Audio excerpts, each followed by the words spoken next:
ದೆಹಲಿಯ ಭಾರತ ಮಂಟಪದಲ್ಲಿ ನಿನ್ನೆ ಆರಂಭಗೊಂಡ ಮುರಾರಿ ಬಾಪು ಅವರ 9 ದಿನಗಳ ರಾಮಕಥೆ ಕಾರ್ಯಕ್ರಮಕ್ಕೆ ಉಪರಾಷ್ಟ್ರಪತಿ ಸಿಪಿ ರಾಧಾಕೃಷ್ಣನ್ ಚಾಲನೆ ನೀಡಿದರು. ಮಾಜಿ ರಾಷ್ಟ್ರಪತಿ ರಾಮನಾಥ್ ಕೋವಿಂದ್, ಮೊರಾರಿ ಬಾಪು ಅಹಿಂಸಾ ವಿಶ್ವ ಭಾರತಿ ಸಂಸ್ಥೆಯ ಆಚಾರ್ಯ ಲೋಕೇಶ್ ಸೇರಿದಂತೆ ಮತ್ತಿತರರು ಉಪಸ್ಥಿತರಿದ್ದರು.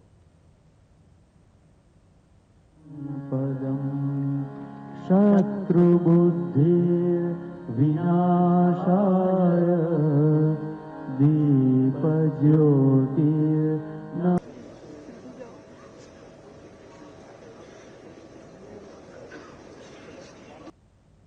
ಬಳಿಕ ಸಿಪಿ ರಾಧಾಕೃಷ್ಣನ್, ಭಾರತದ ನಾಗರಿಕತೆಯಲ್ಲಿ ನೈತಿಕತೆ, ಕರುಣೆ, ಭ್ರಾತೃತ್ವ ಮತ್ತು ಮಾನವೀಯ ಮೌಲ್ಯಗಳು ಆಳವಾಗಿ ಬೇರೂರಿವೆ.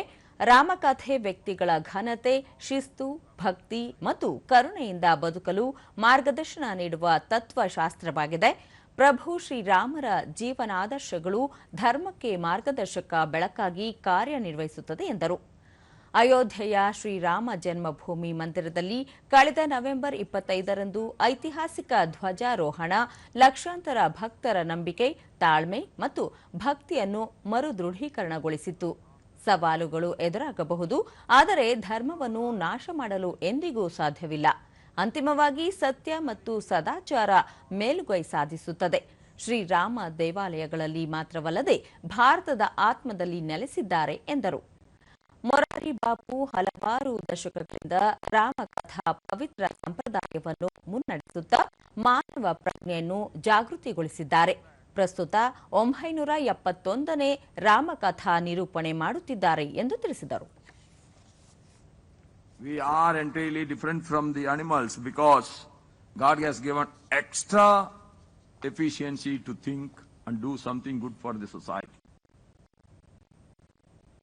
May these blessings of Lord Ram guide our thoughts, words and actions.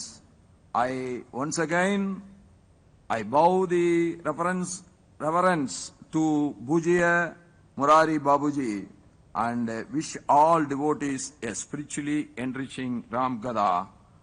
On behalf of all of us, I say Namaskar to Bhujiya Murari Babuji.